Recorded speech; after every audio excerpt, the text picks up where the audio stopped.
Então, esta é mais uma aula da Escola Bíblica Dominical, onde estamos estudando o Catecismo Maior de Westminster. Estamos exatamente no capítulo 10º, que fala sobre os benefícios da obra do mediador, e hoje vamos tratar especificamente da pergunta de número 68.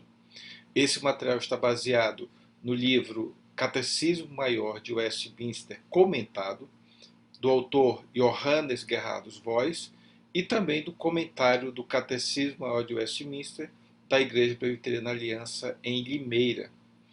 Antes de prosseguirmos com a pergunta número 68, acredito que faz necessário fazer um rápido lembrete da pergunta de número 67, que é exatamente o que é a vocação eficaz.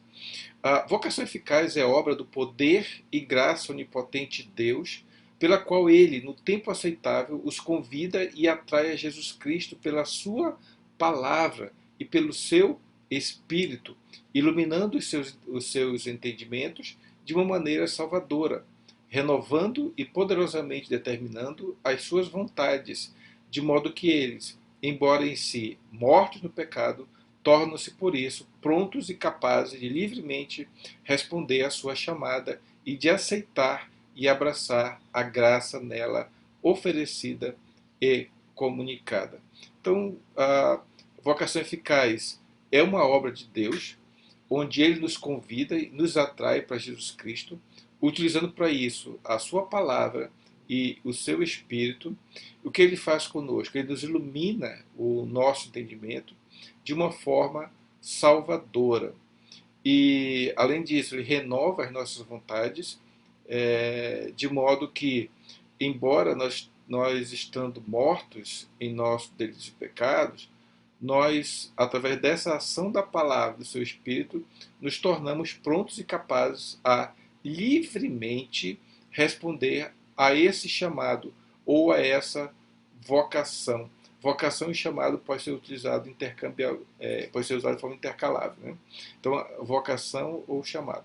Então, pode responder a sua chamada e também aceitar e abraçar a graça nela oferecida. Então, isso aqui é o resumo do que é a vocação eficaz. Pergunta 68 nos questiona se os eleitos são os únicos eficazmente chamados. Os teólogos de Westminster chegaram à conclusão de que a melhor resposta à pergunta é: todos os eleitos e somente eles são eficazmente chamados. Então aqui, né, fica claro que somente os eleitos são eficazmente chamados. Entretanto, a resposta não se resume somente a isso, porque tem algumas considerações aqui a posteriori. O que diz? Né? Diz que, ainda que outros o possam ser, e muitas vezes são, exteriormente chamados pelo ministério da palavra e tenham operações comuns do Espírito Santo. Ou seja, há outras pessoas que não são eleitas, mas que muitas vezes são chamados sim pelo ministério da palavra. Só que essa chamada não é uma chamada para a salvação, é uma chamada somente exterior. É algo que é só aparência, não é algo interno, é algo simplesmente somente externo. E que por isso essas outras pessoas que não são eleitas, eles têm sim operações ou ações, né, como pode ser também utilizado, ações comuns do Espírito Santo. Só que, contudo, essas pessoas são negligentes e desprezam voluntariamente a graça de Deus que nos é oferecida. E são justamente deixados na sua incredulidade e nunca vêm sinceramente a Jesus Cristo. Então essas pessoas que não são eleitas podem sim ter contato, são chamados, ouvem a palavra, participam dessas operações comuns do Espírito Santo, mas por serem negligentes, por não terem o arrependimento fiel, sincero, são deixados na sua própria incredulidade e nunca, portanto, vem sinceramente a Jesus Cristo. Então, isso aqui é a resposta. Vamos ver os detalhes do embasamento bíblico para essa resposta. Então, em primeiro lugar, só os eleitos são eficazmente chamados. E qual é a base para isso? Uma delas está em Atos 13:48, que diz que os gentios, ouvindo isto, regozijavam-se e glorificavam a palavra do Senhor, e creram todos os que haviam sido destinados para a vida eterna. Então aqui está se falando que quem creu? Somente ou todos os que haviam sido destinados para a vida eterna. Então aqui há um destino de alguns, que nesse caso particular foram gentios. E interessante que eles ouviram a palavra, eles ficaram regozijantes, ficaram muito alegres com o que ouviram e glorificavam exatamente a palavra do Senhor. Então, fica claro que somente aqueles que foram destinados para a vida eterna que vão ouvir, vão se regozijar e vão crer nessa palavra. Outra passagem bíblica é João 6, versículos 39 e 44, que diz: E a vontade de quem me enviou é esta, que nenhum eu perca de todos que me deu. Pelo contrário, eu ressuscitarei no último dia. Ninguém pode vir a mim se o Pai que me enviou não trouxer, e eu ressuscitarei no último dia. Aqui está falando, bom, pelo que Cristo não quer perder nenhum deles. Mas vejam que aqui, é todos os que Deus deu para Cristo. Então não são todas as pessoas, são só aqueles que foram dados por Deus a Cristo. E o que vai acontecer? Cristo vai nos ressuscitar no último dia.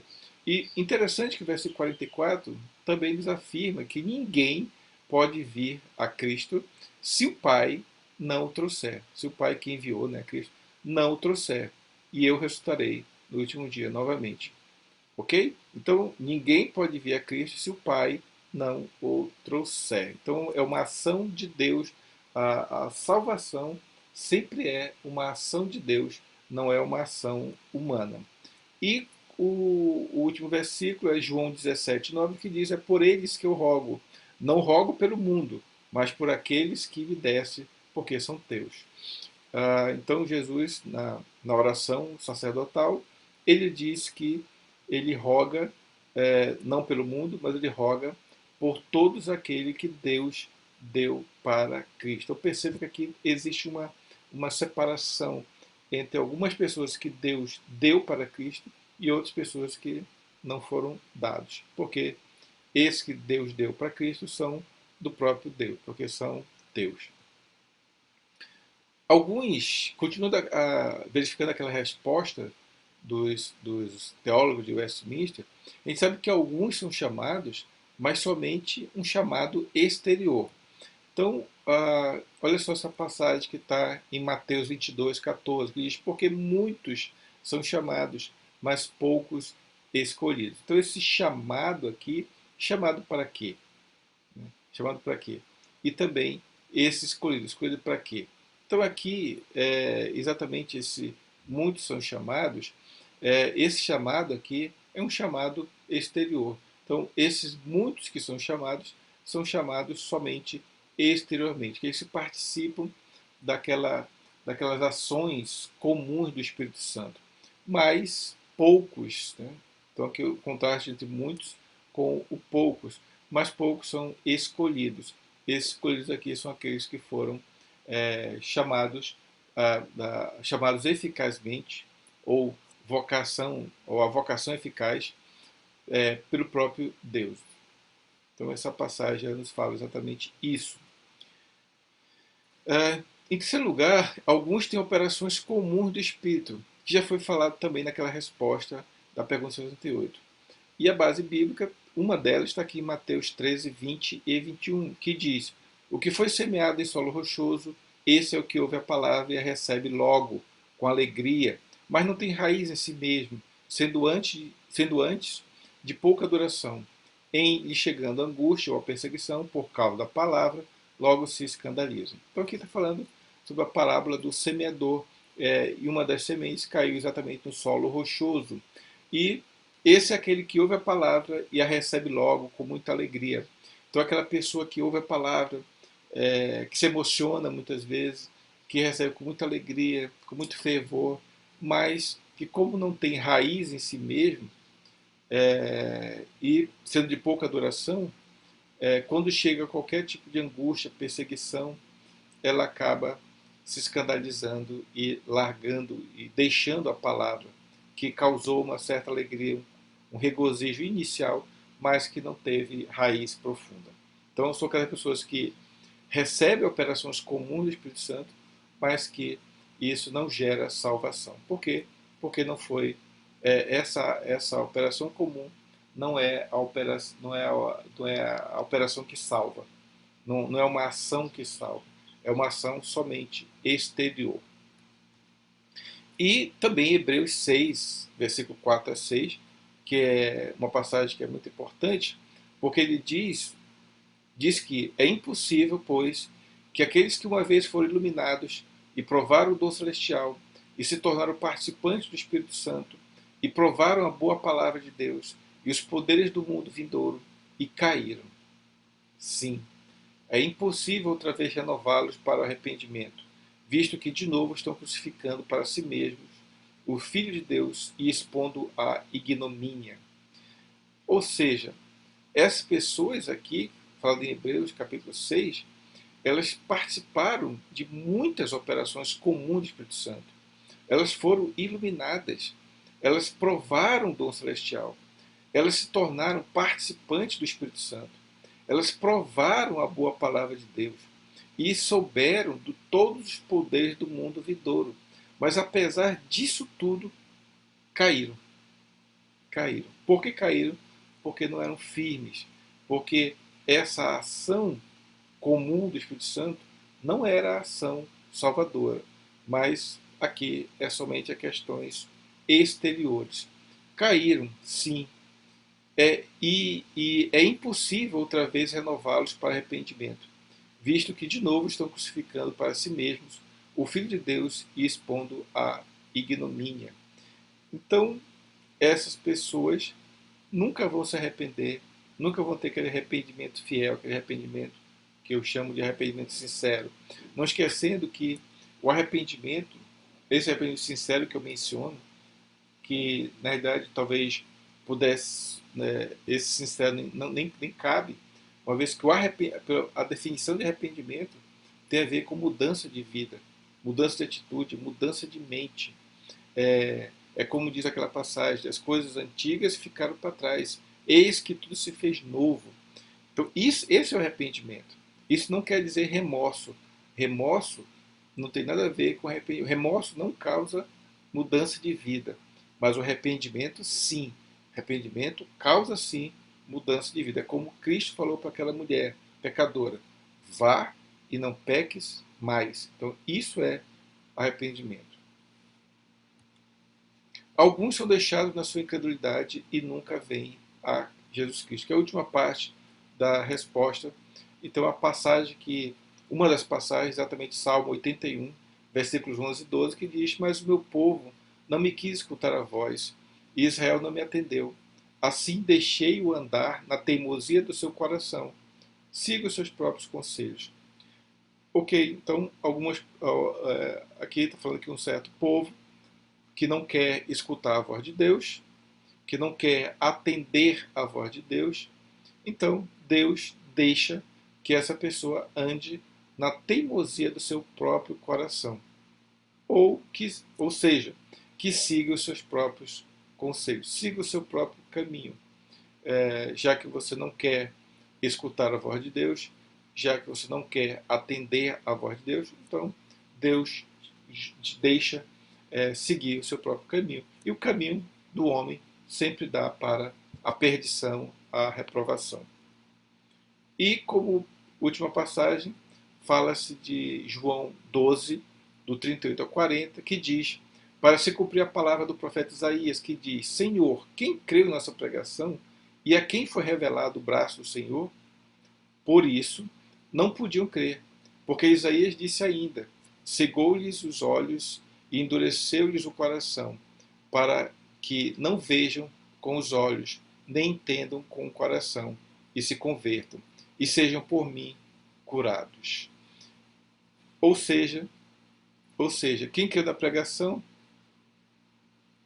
e a quem foi revelado o braço do Senhor? Porque eles não creram. Eles ouviram a pregação, mas não creram. E por isso que Isaías diz: Deus cegou-lhe os olhos, Deus endureceu-lhes o coração, para que não vejam com os olhos, nem entendam com o coração, e se convertam e sejam por Deus curados. Então, Deus aqui endurece o coração, Deus aqui cega os olhos daqueles que não creem, daqueles que só têm um contato com a palavra, mas somente exterior, não é aquele contato interior. Aqui o contato ele é totalmente exterior. Ok, então terminamos essa primeira explicação da palavra, ou melhor, dessa pergunta 68, e agora temos a oportunidade de verificar através de algumas perguntas que estão relacionadas com esse tema. Então a primeira pergunta é: qual é o único tipo de pessoa que é eficazmente chamada pelo Espírito Santo? Qual é o único tipo de pessoa que é eficazmente chamada pelo Espírito Santo? A resposta, obviamente, são os eleitos de Deus. Porque até a resposta, a pergunta, diz que somente todos os eleitos, e somente eles, são eficazmente chamados. E que outros nomes a Bíblia usa para esse grupo de pessoas? Então a Bíblia usa diversos outros nomes para esse tipo de pessoas. Por exemplo, ovelhas de Cristo é um nome que é dado também para esses que são eleitos. Ou aqueles que o Pai deu a Cristo. Né? Vimos algumas passagens que falam sobre isso. Ou os que foram eleitos em Cristo antes da fundação do mundo. Por exemplo, Efésios capítulo 1 fala exatamente sobre isso. Aqueles cujos nomes estão escritos no livro da vida do Cordeiro. Também isso acontece muito, principalmente no livro de Apocalipse. E aqueles que foram predestinados para serem conforme a imagem do Filho de Deus. Então, aqui são algumas dos outros nomes que a Bíblia usa para esse grupo de pessoas. Outra pergunta: que outro tipo de vocação ocorre além da vocação eficaz? Vimos que a vocação eficaz é uma, mas tem também uma outra vocação que é chamado, que é a vocação exterior ou a chamada exterior da palavra. Então isso aqui tem a ver com a oferta do evangelho que é ofertado para todas as pessoas ou para várias pessoas. Só que algumas vão crer e outras não. As que creem são aquelas que são chamadas eficazmente por Deus, as que não creem são aquelas que têm um chamado, somente um chamado exterior. Que, como já vimos, numa igreja você tem os dois tipos de pessoas. Numa igreja visível, no caso, né? Você tem os dois tipos de pessoas. Tanto pessoas que são eleitas, como aquelas que também não são eleitas. De acordo com Mateus 22:14, qual é o maior grupo? Os da vocação eficaz ou do chamado exterior? Ora, Mateus 22:14 é aquele que diz que muitos são chamados, mas poucos os escolhidos. Então a resposta quem é o maior grupo? Os dos chamados somente exteriormente pelo ministério da palavra, onde na passagem de Mateus 22:14 fica claro que realmente aqueles que Deus elegeu são uma minoria em relação aos outros. E a operação do Espírito Santo no coração é somente aos eleitos? Essa pergunta é interessante. Pode causar até um pouco de confusão. Mas a resposta é não, claro que não. Porque a operação do Espírito Santo ele também atua no coração dos, dos incrédulos ou dos não eleitos. Né? Porque, inclusive, chamado de operações ordinárias ou comuns. Elas podem ser e quase sempre são experimentadas por outros, além dos eleitos, como vimos na explanação dessa resposta. Qual é a natureza das operações comuns de Espírito Santo? Ou seja, que tipo de operações ocorre e que tipo de operações são essas operações comuns que ocorrem nessas pessoas? Ora, a operação pode ser, por exemplo, que até convence a pessoa do pecado. Pode até levar a uma reforma exterior da sua vida. Pode até refrear o pecado e o mal. Podem até levar pecadores a produzirem atos de bondade ou de misericórdia, isso na esfera somente humana. Contudo, essas operações todas não podem salvar, não podem fazer ninguém se unir a Cristo como seu Salvador pelo arrependimento e fé. Lembro que Efésios 2, de 8 e 9 diz: Pois pela graça sois salvos, mediante a fé. E isto não vem de vós, é dom de Deus, não de obras, para que ninguém se glorie. Então a salvação nunca vem de obras, mas vem da graça salvífica de Deus. E por que tradições não pode salvar? Ora, não pode salvar porque a pessoa, antes de você. Nós estávamos mortos em nossos delitos e pecados. Então, morto não tem vida. Por isso que não tem vida espiritual. Né? Então, a pessoa tem que nascer de novo através da ação do Espírito Santo.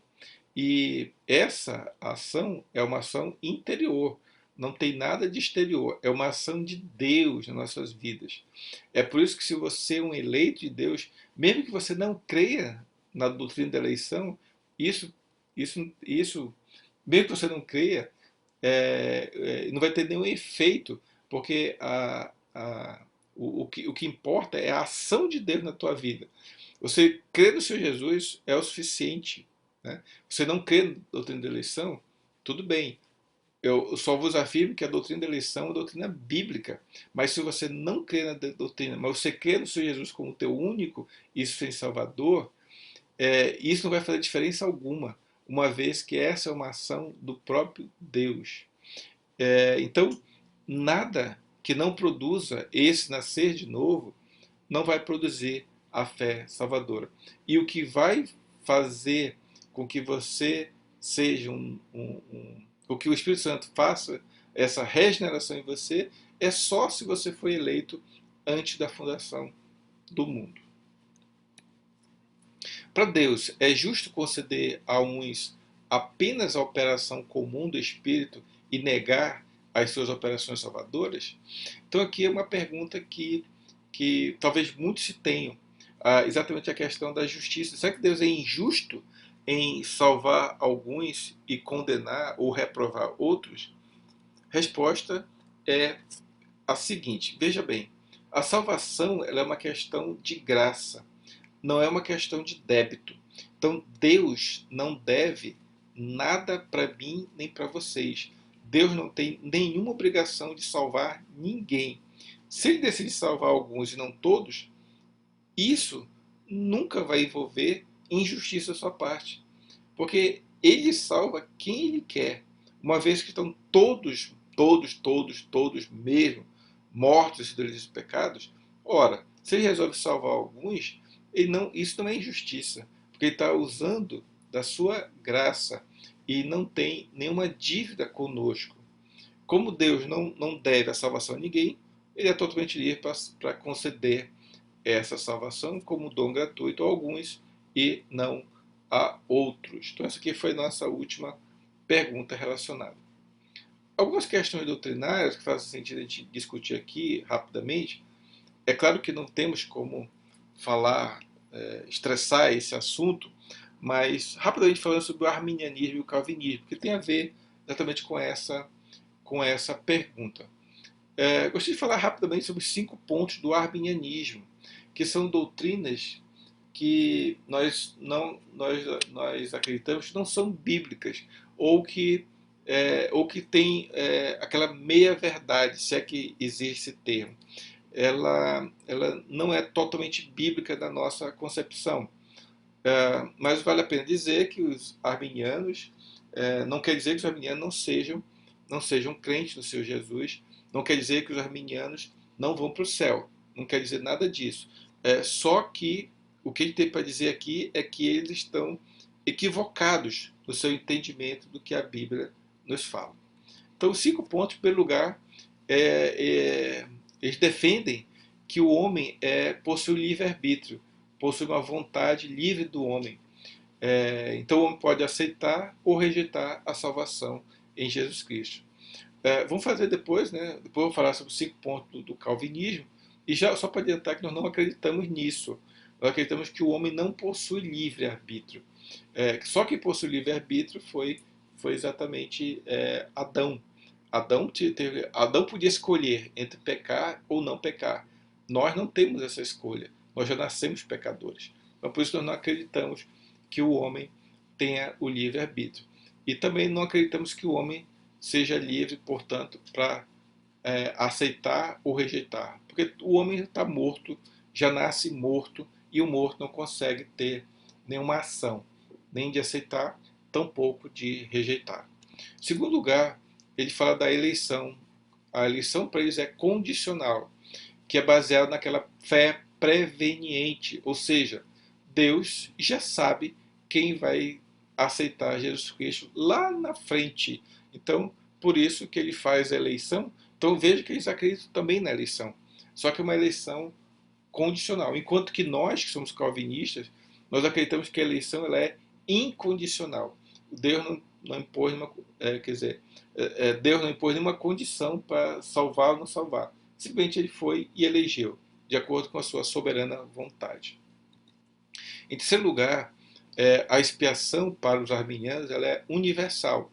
Ou seja, Cristo morreu por todos os homens e a salvação está à disposição de todos. Nós não acreditamos também nesse ponto, porque senão Cristo teria derramado o seu sangue em vão por algumas pessoas. E eu não acredito nisso. Eu acredito que Cristo morreu para salvar somente aqueles que foram eleitos por Deus para serem salvos. Cristo não derramou seu sangue em vão por ninguém. Quando ele morreu, ele já sabia quem seriam aqueles que seriam salvos. Apesar de que, vos afirmo, que o sacrifício de Cristo ele é suficiente, sim, para salvar todos. É suficiente para salvar todos. Tem poder suficiente no sacrifício de Cristo para salvar a todos. Só que ele não fez isso. Ele não morreu para salvar todos. Ele morreu de forma eficaz para salvar somente aqueles eleitos que vão se achegar a Cristo, a ele, né? Então não, o sacrifício não foi em vão, porque seria em vão se ele tivesse morrido por uma pessoa que vai para o inferno. Então esse sacrifício seria em vão. Em quarto lugar, a graça resistível. Então eles acreditam que a graça que é oferecida de forma universal, ela pode ser resistida ou até mesmo não recebida. Nós também não acreditamos nesse ponto, uma vez que para nós a graça ela é irresistível. Quando a graça chega e bate na minha porta, eu vou estar, Cristo vai abrir meus olhos e eu vou ver que eu realmente estou perdido, estou no lamaçal e preciso de ajuda. E eu peço a ajuda de Deus e Deus me ajuda. Enquanto que aqui não. Aqui você pode resistir a essa graça. Nós não acreditamos que Deus vai oferecer algo para um homem e o homem pode dizer, não, não quero não, não quero. A gente não acredita nesse ponto não. E como quinto de um ponto, a graça rejeitável, né, que também que fala que após você receber essa graça, então aqui essa graça ela é resistível, então, nesse caso aqui a pessoa realmente ela aceitou a graça e depois ela resolveu rejeitar essa graça. Então ficar numa espécie de gangorra, em que ora você está salvo, ora você está não salvo. Ora está salvo, não salvo. Fica nessa gangorra entre salvo e não salvo, salvo, não salvo, salvo, não salvo. A gente não acredita nisso. A gente acredita na doutrina da perseverança dos santos, em que uma vez salvo, salvo para sempre. Por que eu falo isso? Porque é uma obra do próprio Deus, não é uma obra minha. A salvação não é uma obra de nenhum homem. A salvação é uma obra completamente de Deus. A obra redentora de Cristo foi feita e foi consumada. Então, nós não acreditamos nesses 5 pontos aqui do arminianismo. Como se vê no sistema arminiano, a vontade do homem decide o seu destino eterno. Nós não acreditamos nisso. Nós acreditamos que a vontade de Deus é que decide o nosso destino eterno. Então aqui, rapidamente, já falei, né, um pouco sobre os 5 pontos do calvinismo, e aqui nós temos exatamente a depravação total, que é a base, uma base que contrapõe o fato de que o homem tem algum mérito, o homem pode decidir alguma coisa. Não, não, porque o homem depravação total é a total alienação do homem para com Deus, inabilitando o homem a, por si mesmo, retornar à comunhão com Deus. A, então, aqui está falando o seguinte, é que o homem nunca vai procurar Deus. É impossível para o homem, ele é totalmente alienado. O homem só quer fazer as coisas que são contrárias a Deus. O homem não busca a comunhão com Deus. Tanto é que Romanos ele diz, né, que não há um justo, não há nenhum sequer, não há quem entenda, não há quem busque a Deus. Então, concordo plenamente com esse ponto da depravação total. Apesar do nome ser um nome forte, mas é totalmente apropriado para a situação. E aqui continua falando o seguinte, que a imagem de Deus que nós fomos criados, ela não sofreu um dano absoluto, mas ficou prejudicada por causa do pecado. Então nós continuamos com a imagem de Deus, só que não de forma como fomos, como Adão, né, e Eva foram criados, mas ficou prejudicada, ficou distorcida, ficou danificada, mas não completamente destruída. O dano foi profundo, com certeza, mas não foi um dano total. Aqui não deu perda total, mas Deus, né, permaneceu em nós a racionalidade, a sensibilidade, a compaixão, a familiaridade, a religiosidade e a potencialidade da fé. Então, nossa fé potencial continua. Em segundo lugar, o outro ponto do calvinismo é a eleição que ela não é condicional, como foi visto anteriormente.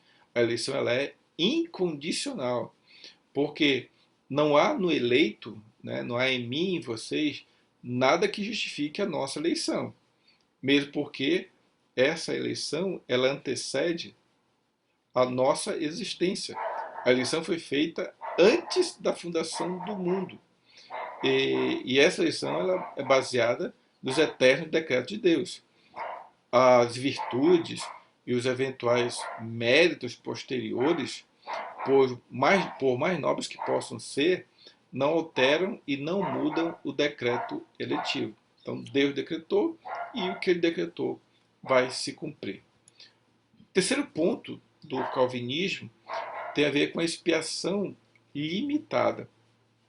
Então, a expiação, que é a reparação da culpa pelo nosso pecado, a reparação da culpa do nosso crime, vamos colocar entre aspas, ela é restrita somente aos eleitos. Então, a expiação ela não é para todos, como os arminianos afirmam. Não. Nós acreditamos que a expiação, ou seja, o pagamento, né, da nossa culpa, ele é limitado somente aos eleitos.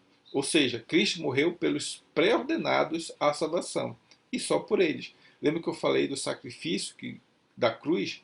Então, o sacrifício da cruz só foi para a salvação dos pré-ordenados, e somente por eles. Então, o povo de Deus não é uma escolha arbitrária, mas de uma eleição na eternidade. Então, Deus não escolhe aleatoriamente, Deus não escolhe arbitrariamente, mas esse povo que faz parte da família de Deus foram eleitos na eternidade, ou seja, antes que o mundo fosse mundo, antes da fundação do mundo. E quarto ponto é que a graça ela não é resistível. A graça, pelo contrário, ela é irresistível, porque todos os eleitos são habilitados e condicionados psicológica e espiritualmente à recepção da graça e infalivelmente a recebem. Então isso que é importante. Todos aqueles que são eleitos vão ser chamados por Deus e vão receber exatamente essa graça. Tanto é que a graça irresistível também é chamada de graça eficaz. É um outro nome para graça irresistível, chamado graça eficaz. Isso aqui, esse outro termo talvez seja o mais adequado, pois ela pode eventualmente ser resistida, porém jamais vencida, recusada ou abandonada. Então, a graça pode ser resistida durante um tempo. Por exemplo, minha conversão ocorreu quando eu tinha 30 anos. Então, durante 30 anos, eu resisti a essa graça. Mas quando Deus realmente chamou, usando a vocação eficaz, o chamado realmente eficaz, eu não tive como resistir. E, graças a Deus, nunca mais deixei essa graça. Então, o arbítrio do eleito não é livre-arbítrio, ok? É simplesmente o arbítrio, quer dizer, a vontade, né, do eleito, Pode ser instrumento de aceitação e recepção, mas nunca de rejeição. E como quinto e último ponto, temos a ver com a perseverança dos santos, que, contrapondo com o arminianismo, né, nós acreditamos que nós não acreditamos que a salvação pode ser perdida e reconquistada. Perde, reconquista, perde. Não, não pode. Uma vez salvo, salvo para sempre. Essa é a nossa, é o que nós acreditamos. Porque Deus não desfaz a graça, não retira do redimido a bênção da remissão. Porque senão seria brincadeira, né? Ora dá a graça, depois tira a graça. Dá a graça, tira a graça. Não, isso não acontece. Não há qualquer possibilidade de um regenerado por Cristo, que é um novo homem, retornar à condição do velho homem. Não tem como. O novo nascimento é único e, sendo a operação divina, é definitivo. Isso aqui resume bem o que nós estamos falando. Essa operação da regeneração é uma operação divina. Quem faz é Deus, não somos nós. Por isso que ela é uma operação definitiva. O regenerado em Cristo, pelo Espírito Santo, jamais se degenera. Ok? Então, essa é a conclusão da aula que nós fizemos sobre a pergunta número 68, que questiona se somente os eleitos, se eles são os que são chamados eficazmente. Vou fazer uma oração para finalizar esse momento. Senhor nosso Deus, nosso eterno Pai, louvado seja o teu santo e poderoso nome. Queremos, ó Pai Santo, te agradecer, porque tu tens nos ensinado nesses últimos dias. Tu tens sido Deus que está sempre presente no nosso meio. Tens sido Deus que tem derramado porção dobrada sobre nós.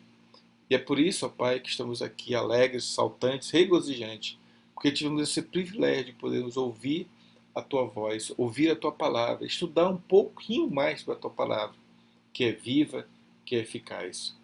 Ó Pai Santo, transforma nossas vidas, continua a abençoar-nos, mas direcionando não somente para termos o conhecimento, que é importante, sem sombra de dúvidas.